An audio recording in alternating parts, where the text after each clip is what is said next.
In our last chapter, we've looked under the hood at what happens when a pod spins up, seeing how every component comes together, including this critical role CNI plays in networking. But here's the catch. Kubernetes doesn't ship with the default CNI plugin. When you build a cluster from scratch, choosing and installing one is entirely up to you. Now that we know what CNI does, let's explore the top CNI plugins on the market and how to pick the right one for your setup. While every plugin handles the basic plumbing of connecting pods, they aren't all created equal. The real differences come down to how they balance performance, security, and operational complexity. Flannel, the lightweight connector. It is created by CoreOS. It is a pure minimalist layer 3 network fabric. Its sole job is to give every pod an IP address and create an overlay network, usually via VXLAN, so pods can talk across different nodes. It is incredibly easy to configure, uses very little resources, and just works out of the box. On the flip side, it does not support Kubernetes Network Policies. It cannot block or restrict traffic between pods. If a malicious actor gets into one pod, Flannel allows them to talk to every other pod in the cluster. It also lacks advanced routing features and deep performance optimization. The second one that we compare is Calico, the security and policy king. Calico is an enterprise-grade powerhouse famous for its network policy enforcement. It lets you write highly granular security rules to control exactly which pods can talk to each other.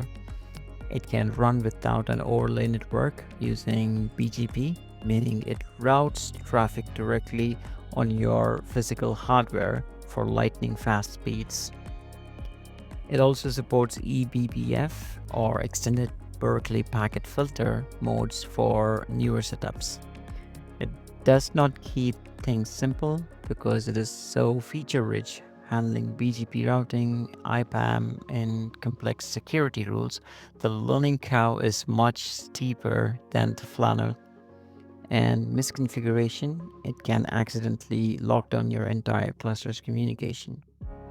And finally, we have Cilium, the modern eBPF champion. Cilium completely replaces traditional Linux packet filtering IP tables with eBPF. It processes network packets directly inside the Linux kernel, making it incredibly fast at scale. It handles advanced layer 7 security like blocking specific HTTP paths or API calls. Provides a massive observability suite called Hubble to see your traffic in real time and can act as a service mesh without needing heavy sidecar containers. It does not support older Linux kernels because eBPF requires modern kernel features. You cannot run Cilium on legacy operating systems. It can also be an overkill and overly resource intensive for small, simple development labs. If you're hosting your workloads on a managed cloud platform, the major providers offer their own tailored CNI built in specifically for their infrastructure. For instance, Azure relies on Azure CNI version 2, AWS uses Amazon VPC CNI, and Google Cloud leverages VPC-Native networking with GKE. Just a quick heads up, these were the default native options at the time of recording, but they do evolve. To save you time, we have put together a comprehensive comparison of the CNI plugins that we have briefly discussed in this chapter. Please take a quick second to pause the video right now so you can read through, compare the specs, and see which feature set aligns best with your cluster setup. Hopefully, this quick breakdown gave you some clear insights into the CNI plugins. Now, I would love to hear from you which one is your favorite and why. Drop your thoughts in the comments below.